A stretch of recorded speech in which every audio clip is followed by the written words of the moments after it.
Narsipatnam YCP MLA అభ్యర్థి ఉమాశంకర్ గణేష్ 1వ వార్డులో ఎన్నికల ప్రచారం. అనంతరం ఆయన మాట్లాడుతూ తెలుగుదేశం పార్టీ ప్రభుత్వ హయాంలో నారావారి లిక్కర్ స్కామ్ అయ్యన్న పాత్రుడు కొన్ని వందల కోట్ల రూపాయలు దోచుకున్నాడని అన్నారు. నిన్న 4వ వార్డులో తిరిగాం, రాత్రి 10 గంటల వరకు తిరిగాం. అంటే ఎంత విపరీతం అంటే బ్రహ్మాండంగా జగనన్న ముఖ్యమంత్రి చేసుకోవాలని చెప్పి ప్రతి ఒక్కరు కూడా ప్రతి ఇంటి దగ్గర నుంచి కూడా బయటకు వచ్చి మరి జగనన్న ముఖ్యమంత్రి చేసుకోవాలని చెప్పి పెద్ద ఎత్తున నిరాధనలు పలికారు రాత్రి కూడా. అదేవిధంగా ఇప్పుడు ఉదయం నుంచి కూడా 1వ వార్డులో కూడా మరి బ్రహ్మాండంగా చేస్తాం. ఎందుకంటే ఈ రోజు చూస్తే ఈ వార్డులో మరి గత తెలుగుదేశం ప్రభుత్వంలో చేయలేని రోడ్లన్నీ కూడా ఈరోజు బ్రహ్మాండం రోడ్లు కూడా ఇక్కడ వేసాం. అంటే ఒక 5 సంవత్సరాలు మాకు టైం ఇస్తేనే బ్రహ్మాండం రోడ్లు వేసామన్న సంగతి మీ ద్వారా తెలియపరుస్తుంది. ఒకసారి అందరూ తెలియపరచాలి. నిన్న మొన్న మరి అయ్యన్న పాత్రుడు మాట్లాడుతూ ఉంటాడు, చాలా పెద్ద మాట్లాడతాడు. నేను అవినీతి పరుని కాదు, ఒక్క పైసా చేయలేదు అని చెప్పి అంటాడు. ఈ రోజు ఆయన అవినీతి పరుడా కాదని చెప్పి ఈ రోజు మన నర్సీపట్నం నిధులు కాదు రాష్ట్ర వ్యాప్తంగా ప్రజాపం చేసి కొన్ని వందల కోట్ల రూపాయలు తెలుగుదేశం పార్టీ హయాంలో మరి తెలుగుదేశం ప్రభుత్వంలో మంత్రిగా చేసి కొన్ని వందల కోట్ల రూపాయలు ఒక 200 ఎకరాల రిసార్ట్స్ కానీ 100 ఎకరాల బినామీలు కానీ కొన్ని పెద్ద పెద్ద బిల్డింగ్స్ కానీ ఇలాగా ఎన్నో వందల కోట్ల రూపాయలు ఆస్తిపరుడు. ఈరోజు నిన్న కూడా చెప్పాను నేను 1994లో అందరూ డబ్బులు కూడి ఒక జీప్ ఇస్తే ఈరోజు ప్రతి ఇంటికి కూడా జీప్ ఇచ్చే పరిస్థితి అయిన పద్ధతికి వచ్చిందని చెప్పి నిన్న కూడా చెప్పడం జరిగింది. మరి నేను ఒకటి చెప్పాలి, ఇందులో మెయిన్ ముఖ్యంగా ఒక స్కామ్ కూడా ఉంది. తెలుగుదేశం ప్రభుత్వ హయాంలో 2015లో నారావారి లిక్కర్ స్కామ్ అని ఒక లిక్కర్ స్కామ్ ఉంది. ఇదేంటంటే తెలుగుదేశం ప్రభుత్వ హయాంలో అసలు ఎక్సైజ్ పాలసీనే మార్చేసి ఈయనకి ఒక విశాఖ డెస్టిలరీస్ అని చెప్పి ఒక మందు ఫ్యాక్టరీ అంటే అక్కడి నుంచి మందు తయారయ్యి మరి బీర్లు ఫ్యాక్టరీకి వెళ్తుంటుంది అక్కడ కొందరిపాలలో. మరి ఆ రోజు 5 సంవత్సరాల కాలంలో సుమారుగా 1300 కోట్ల రూపాయలు మన రాష్ట్ర ప్రభుత్వానికి నష్టం చేసే విధంగా చంద్రబాబు నాయుడు ఈయనకి మరి కొంతమందికి మరి ఈ విధంగా చేసి సుమారుగా 100 కోట్ల రూపాయలు ఆ రోజు దోపిడీ చేసిన దోపిడీ దొంగ ఈ అయ్యన్న పాత్రుడు అని చెప్పి సందర్భంగా తెలియపరుస్తాను. అంటే ఇలాంటి స్కాములు చేసి పెద్ద చేసి ఈ రోజు పెద్ద కబుర్లు చెప్తుంటే మాకు చాలా సిగ్గేస్తుంది. నువ్వు వాళ్ళ గురించి నీ కొడుకు నీ మరుగుజ్జు కొడుకు మరీ మాట్లాడతాను. నీకు ఒకటే చెప్తాను, అయిన పద్ధతి కానీ నీ మరుగుజ్జు కొడుకు కానీ చెప్పేది ఏంటంటే మీరు ఎన్ని చెప్పినా సరే ఈ రోజు రాష్ట్ర ప్రజలు కానీ ముఖ్యంగా నర్సీపట్నం ప్రజలు నమ్మే పరిస్థితులు లేరు. మీరు ఎన్ని దోపిడీలు చేశారో, ఎన్ని దౌర్జన్యాలు చేశారో, ఎన్ని రౌడీలు చేశారో ఈ రాష్ట్ర ప్రజలు కానీ ముఖ్యంగా నర్సీపట్నం ప్రజలందరూ కూడా చేసు. మీరు ఎన్ని పొర్లి దండాలు పెట్టినా సరే అలా దండాలు పెట్టుకుంటూ అల్లిపోడి పోవాలి తప్ప ఇక్కడ నర్సీపట్నం ప్రజలు మరి రేపు బట్టలు తీసి కొట్టే పరిస్థితి మీ ఇద్దరికి కూడా అక్కడ అయిన పద్ధతి కానీ వాళ్ళ కొడుకు మరుగుజ్జు పద్ధతి కూడా వస్తుందని చెప్పి సందర్భం తెలియపరుస్తూ ఎలాగో వైఎస్ఆర్ కు వివేక్ అలాంటి వారే అని ఏపీ కాంగ్రెస్ అధ్యక్షురాలు వైఎస్ షర్మిల అన్నారు. పులివెందుల నియోజకవర్గం నిర్వహించిన ప్రచార కార్యక్రమంలో ఆమె మాట్లాడారు. రాజశేఖర్ రెడ్డి బిడ్డగా మేము మీ ఇంటికి బిడ్డలం అని అన్నారు. రామునికి లక్ష్మణుడు ఎలాగో రాజశేఖర రెడ్డి గారికి వివేకానంద రెడ్డి ఎలాగా. ఏ రోజు రాజశేఖర రెడ్డి గారి మాట జవదాటని వాడు వివేకానంద రెడ్డి. ఒక రాజశేఖర రెడ్డి గారికే కాదు మీ అందరికీ కూడా బంధువు వివేకానంద రెడ్డి గారు. 5 సంవత్సరాలు అయిపోయింది వివేకానంద రెడ్డి గారు చనిపోయి. వివేకానంద రెడ్డి గారు చనిపోలేదు, వివేకానంద రెడ్డి గారిని చంపేశారు. మరి 5 సంవత్సరాలు అయితే ఈ రోజు వరకు వివేకానంద రెడ్డి గారిని హత్య చేసిన వాళ్లకు, చేయించిన వాళ్లకు శిక్ష పడిందా? న్యాయం జరిగిందా? వివేకానంద రెడ్డి గారి రక్తం ఈ రోజు వరకు కూడా ఘోషిస్తూనే ఉంది. ఆయన ఆత్మకు ఈ రోజు వరకు కూడా శాంతి చేకూర్చలేదు. కారణం వివేకానంద రెడ్డి గారిని హత్య చేసిన వాళ్ళు, చేయించిన వాళ్ళు యథేచ్ఛగా తిరుగుతుంటే మరి న్యాయం అన్నది ఎక్కడుంది? జరిగిందా వివేకానంద రెడ్డి బిడ్డకు న్యాయం?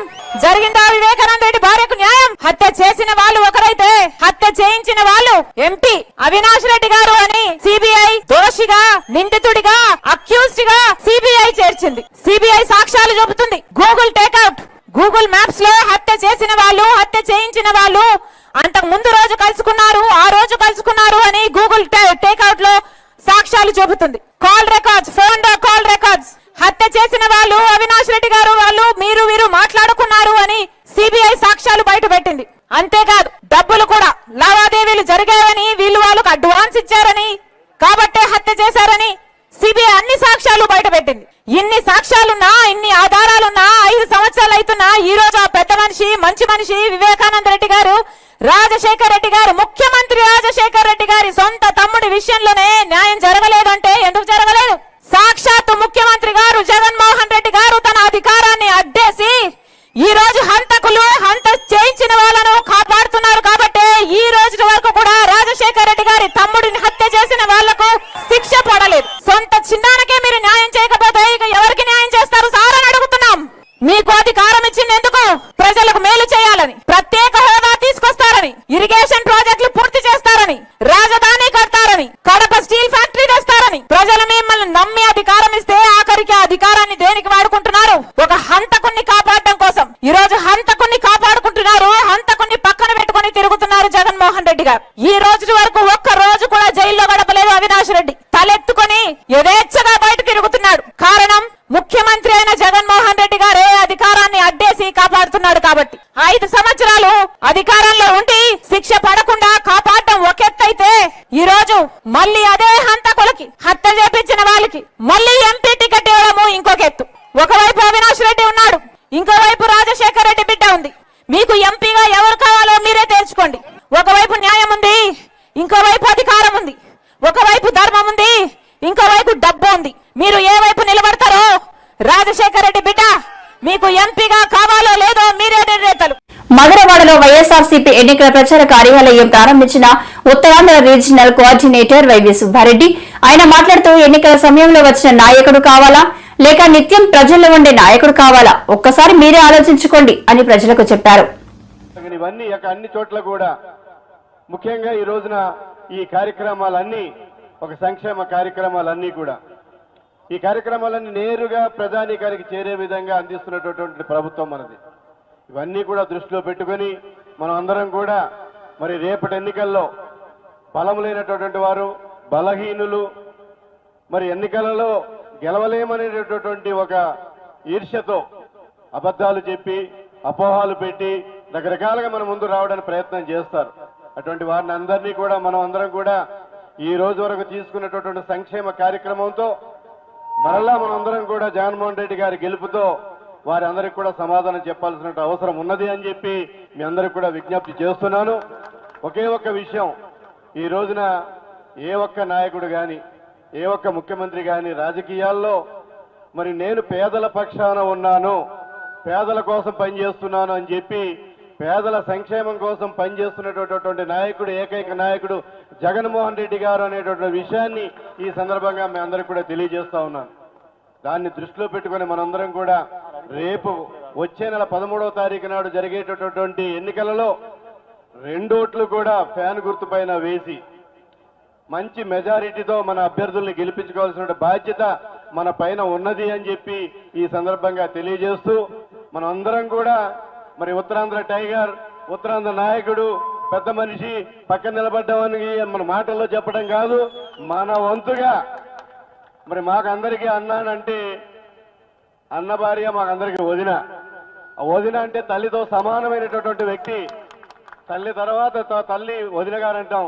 అటువంటి వదిన గారికి మనందరం కూడా ముఖ్యంగా మహిళా సోదరీమణులు, మీ మహిళగా మీ అందరికీ అందుబాటులో ఉండేటటువంటి నాయకురాలుగా అటు పార్లమెంట్కి రేపు వచ్చే నెల 13వ తారీఖున జరిగే ఈ శాశ్వత ఎన్నికల్లో మన శాసనసభకి పార్లమెంట్కి రెండింటికి ఎన్నికలు జరుగుతున్నాయి.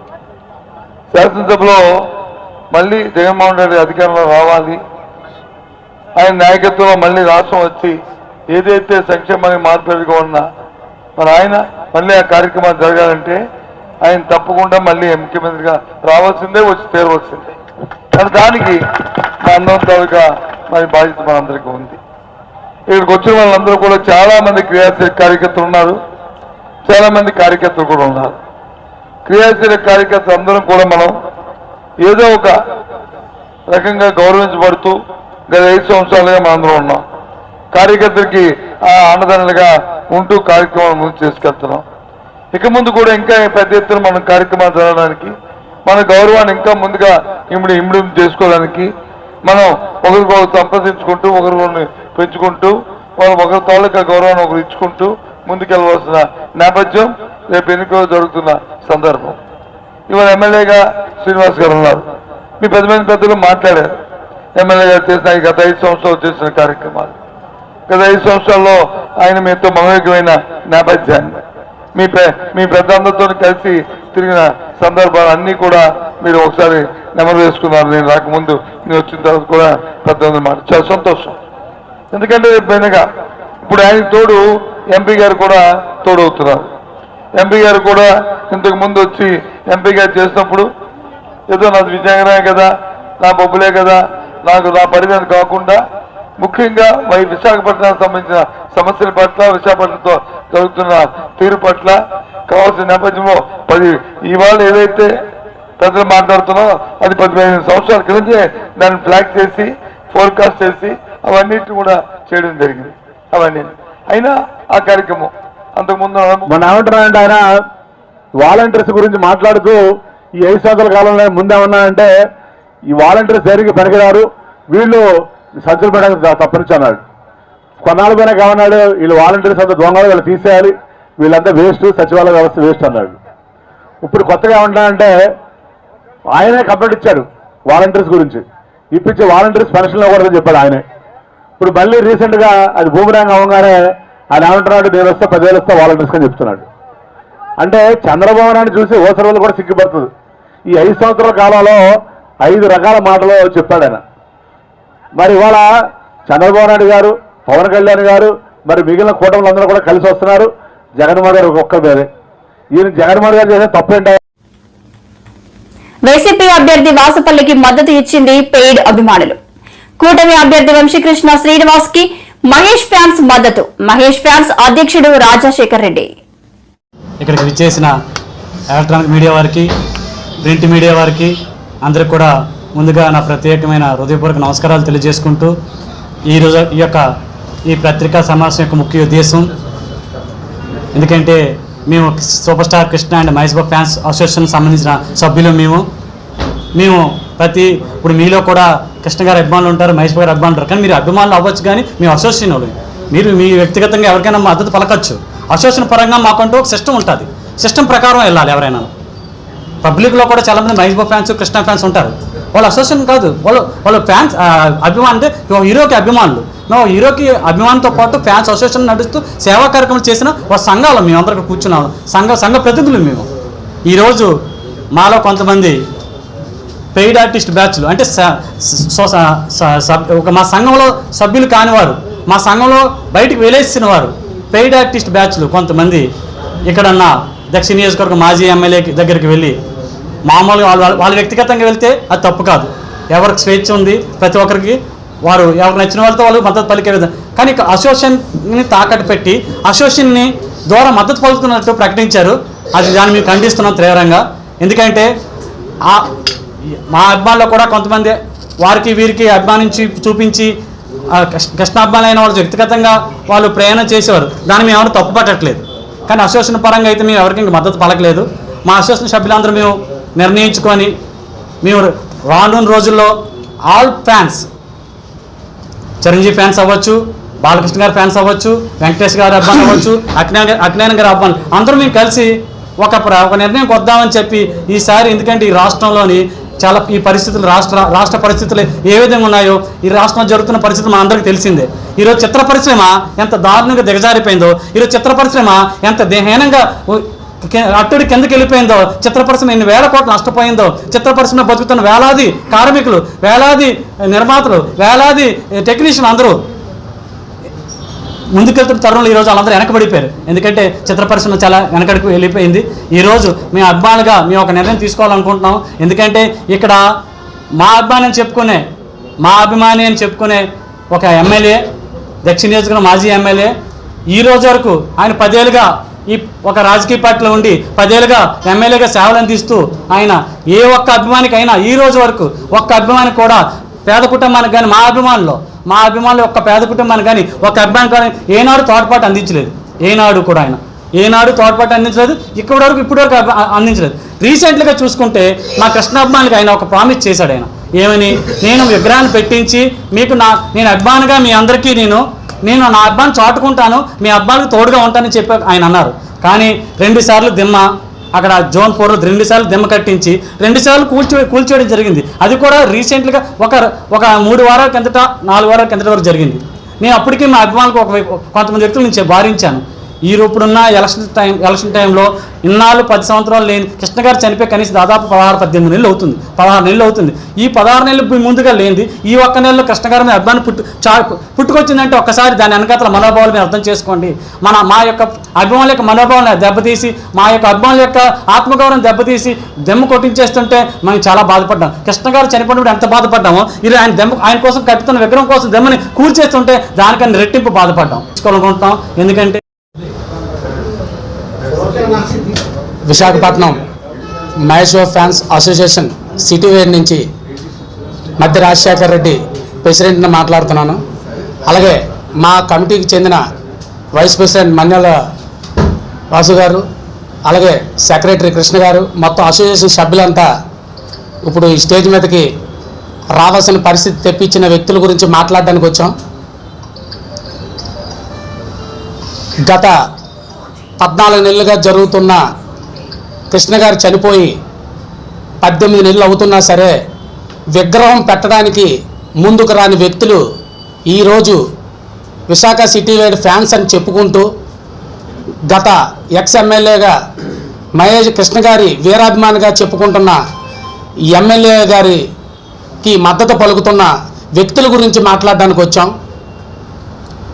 విశాఖ సిటీ వేర్ నుంచి మద్దతు తెలియపరుస్తున్నామని చెప్పి గత ప్రెసిడెంట్లు కానివ్వండి, అభిమానులు కానివ్వండి, ఒక 3 సిపిఎం విశాఖ జిల్లా కార్యదర్శి ఎం జగ్గునాయుడు గాజువాక అసెంబ్లీ నియోజకవర్గ అభ్యర్థిగాను, కె విమల విశాఖ పశ్చిమ నియోజకవర్గ అభ్యర్థిగాను పోటీ చేస్తున్నారు. కావున ఆ అభ్యర్థులను గెలిపించాలని ప్రార్థన. ఈ పోటీ అనేటువంటి జరుగుతుంది. విశాఖ జిల్లాకు సంబంధించి సిపిఎం అభ్యర్థి ఎం జగ్గనాయుడు, మల్లాని జగ్గనాయుడు గారు పోటీ చేస్తున్నారు. అట్లాగే అత్తెలి విమల గారు విశాఖ వెస్ట్ నుంచి, గాజువాక నుంచి జగ్గనాయుడు గారు, అట్లాగే అత్తెలి విమల విశాఖ వెస్ట్ నుంచి పోటీ చేస్తున్నారు.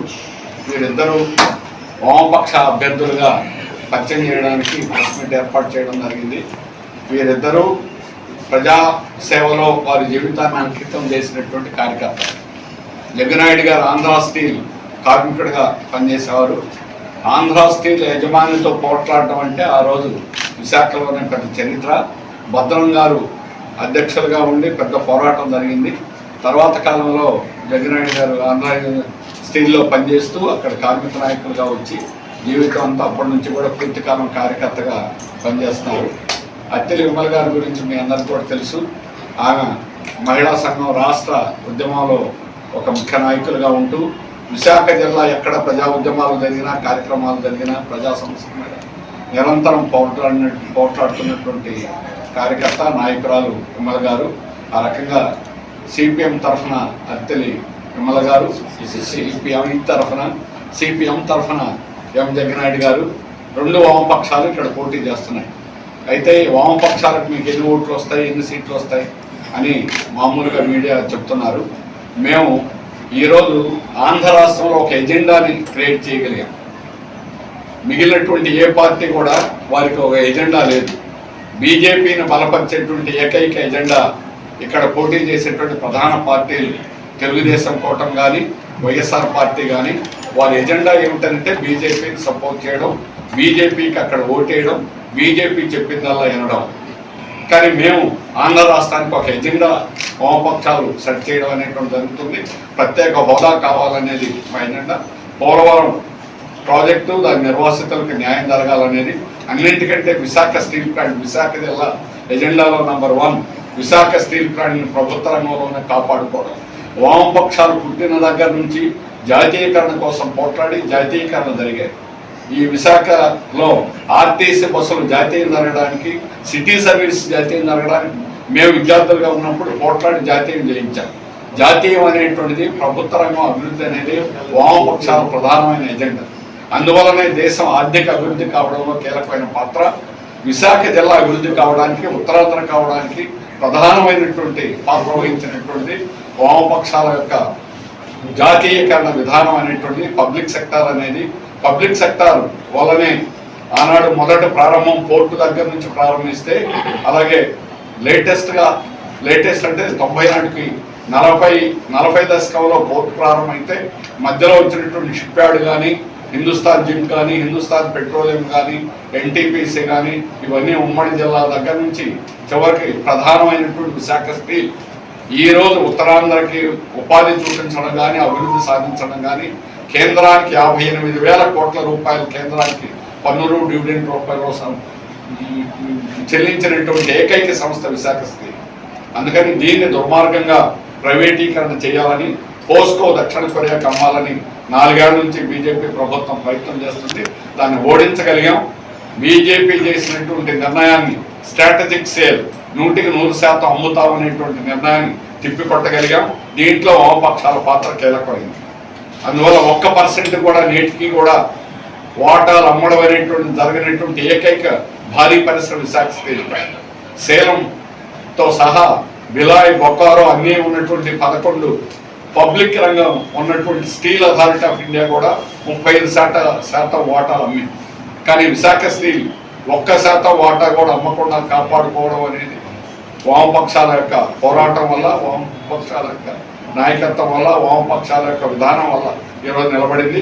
మిగిలిన వాళ్ళ విధానం అందరూ ప్రైవేటీకరణ విధానమే. పైకి మాత్రం విశాఖ స్టీల్ ప్లాంట్ గురించి చెప్పడం అనేటువంటి జరుగుతుంది. అందుకని దానికి దీనికి ఉన్నటువంటి వ్యత్యాసం ఏమిటనేది ప్రజలు ఆలోచించాలని, అలాగే కార్మిక వర్గం కేంద్రం ఇది. కార్మిక వర్గం కోసం నిరంతరం ఇద్దరు కూడా సిపిఎం, సిపిఐ కార్యకర్తలు అలాగే అభ్యర్థులుగా పోటీ చేసేవారు వారి జీవితాలను అంకితం చేసి పనిచేసేటువంటి వారు.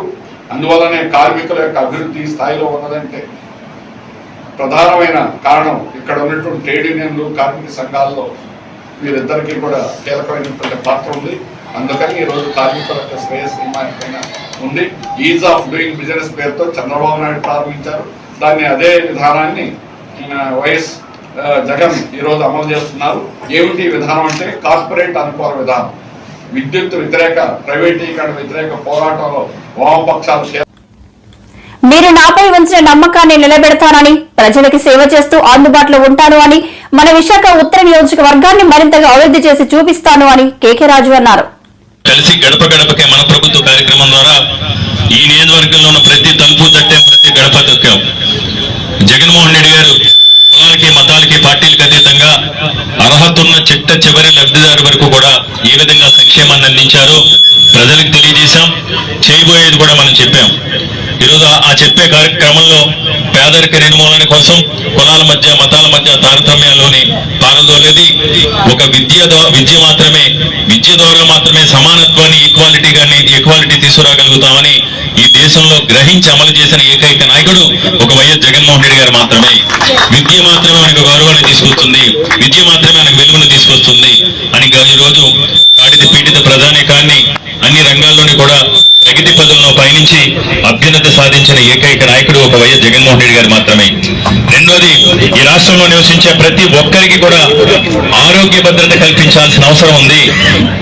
ప్రభుత్వాలదే బాధ్యత, కర్తవ్యమని ఈరోజు జగనన్న ఆరోగ్య సురక్ష లాంటి కార్యక్రమాలు తీసుకొచ్చి జల్లెడ పట్టినట్టు ప్రతి ఒక్కరికి కూడా ఈరోజు జగన్మోహన్ రెడ్డి గారి ఆరోగ్యశ్రీ పథకం ద్వారా మెరుగైన వైద్యాన్ని అందించి ఈరోజు ఈ రాష్ట్రంలో ఆర్థిక స్తోమత లేక ఏ ఒక్కరు కూడా అకారణంగా మరణం చెందకూడదని జగన్మోహన్ రెడ్డి గారు తీసుకొచ్చిన వైద్య రంగంలో సంస్కరణలు కావచ్చు, మహిళా సాధికారత కోసం, మహిళల అభ్యున్నత కోసం, మహిళల ఆర్థిక స్వావలంబన కోసం ఈరోజు జగన్మోహన్ రెడ్డి గారు తోడు, చేదోడు, చేయుత, వైఎస్ఆర్ ఆసరా లాంటి పథకాలను తీసుకొచ్చి ఈ విధంగా చేశారో మనందరికీ కూడా తెలుసు. పేదలందరికీ ఇల్లు.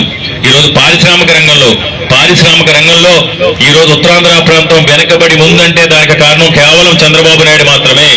1995 నుంచి 2004 వరకు అతను 9 సంవత్సరాలు ముఖ్యమంత్రిగా ఉన్న కాలంలో మద్రాసు నుంచి హైదరాబాద్ షిఫ్ట్ అయిన ఫిల్మ్ యాక్టర్స్ కొన్న వేలాది ఎకరాలు భూములు పెంపే లక్ష్యంగా ఉత్తరాంధ్ర ప్రాంతం అభివృద్ధి చెందితే హైదరాబాద్ అభివృద్ధి చెందదు. హైదరాబాద్ లో ఫిల్మ్ యాక్టర్స్, వాళ్ళ సమాజ వర్గానికి సంబంధించిన నాయకులు లేకపోతే పెత్తందారులు వేలాది ఎకరాలు 25,000 కోట్లు, 75,000 కోట్లు, లక్ష రూపాయలుగా కోరుకున్న ఎకరాల్ని కోట్ల రూపాయలు చేయాలంటే హైదరాబాద్ మాత్రమే అభివృద్ధి చెందాలని 9 సంవత్సరాల కాలం పాటు హైదరాబాద్ అని ఈ ప్రాంతానికి తీరని అన్యాయం చేసింది చంద్రబాబు నాయుడు. మళ్ళీ రాజశేఖర రెడ్డి గారు వచ్చిన తర్వాత ఉత్తరాంధ్ర ప్రాంతానికి ఏ విధంగా అభివృద్ధి చేశారో మనందరికీ కూడా తెలుసు. ఈ రోజు ఉత్తరాంధ్ర ప్రాంతం ఏదైనా అభివృద్ధి చెంది ప్రగతి పైదంలో పయనించిందంటే కేవలం ఆ రోజు రాజశేఖర రెడ్డి గారు తీసుకొచ్చిన పరిశ్రమల వల్ల, రాజశేఖర రెడ్డి గారు తీసుకున్న నిర్ణయాల వల్ల. మళ్ళీ దురదృష్టం, రాజశేఖర రెడ్డి గారు చనిపోవడం, రాష్ట్రం విడిపోవడం, మళ్ళీ చంద్రబాబు నాయుడు 2014లో ముఖ్యమంత్రి అయ్యాడు. మళ్ళీ 2014 నుంచి 2019 వరకు మళ్ళీ అదే కథ. ఆ 9 సంవత్సరాలు హైదరాబాద్ అన్నాడు, ఈ 5 సంవత్సరాలు అమరావతి అన్నాడు. ఈ ప్రాంత ద్రోహి, ఈ ప్రాంతానికి అన్యాయం చేసి ఈ ప్రాంతాన్ని అడుగడుగున అణగదొక్కింది చంద్రబాబు నాయుడు. ఈరోజు ఈ విషయాలన్నింటినీ కూడా ఈరోజు మన ప్రజల్లోకి తీసుకెళ్లాల్సిన అవసరం ఉంది. ప్రజల్ని మనం మేల్కొల్పాల్సిన అవసరం ఉంది. ఉత్తరాంధ్ర ద్రోహికి ఉన్న చంద్రబాబు నాయుడు రాజకీయ జీవితానికి చమరగీతం పాడాల్సిన అవసరం ఉంది. నేను మీ అందరికీ కూడా, మిమ్మల్ని అందరినీ కూడా నేను విజ్ఞప్తి చేస్తున్నా. ఎందుకంటే ఈ రోజు మళ్ళీ జగన్మోహన్ రెడ్డి గారు ముఖ్యమంత్రి అయిన తర్వాత మాత్రమే భోగపురం ఎయిర్పోర్ట్ కావచ్చు, ఏ విధంగా అయితే సంక్షేమం అందించారో, ఏ విధంగా అయితే వెనుకబడిన వర్గాల వారిని రాజకీయంగా, సామాజికంగా, ఆర్థికంగా ముందుకు తీసుకెళ్లారో మనందరికీ కూడా తెలిసింది. ఈ విషయాలన్నీ కూడా తెలియజేస్తూ ఈరోజు భోగపురం ఎయిర్పోర్ట్ కానీ, మూలపాడు పోర్టు కానీ, అదాని డేటా సెంటర్ కానీ, ఇన్ఫోసిస్ కావచ్చు, ఈరోజు అదేవిధంగా మన నియోజకవర్గంలోనే ప్రపంచ దిగ్గజ సంస్థ రహేజా లాంటి సంస్థను తీసుకొచ్చి 1450 కోట్ల రూపాయల పెట్టుబడులు తీసుకొచ్చి ఈరోజు 18,000 మందికి ఈరోజు జగన్మోహన్ రెడ్డి గారు మన నియోజకవర్గంలో ఉపాధి కల్పిస్తున్నారు. ఏఎంసీ మాల్ కానీ, కన్వెన్షన్ కానీ, రహేజా కాన్వకేషన్ సెంటర్ కానీ, రహేజా ఐటీ టవర్ కానీ. ఈరోజు ఇవన్నీ ఒక ఎత్తు రాబో 30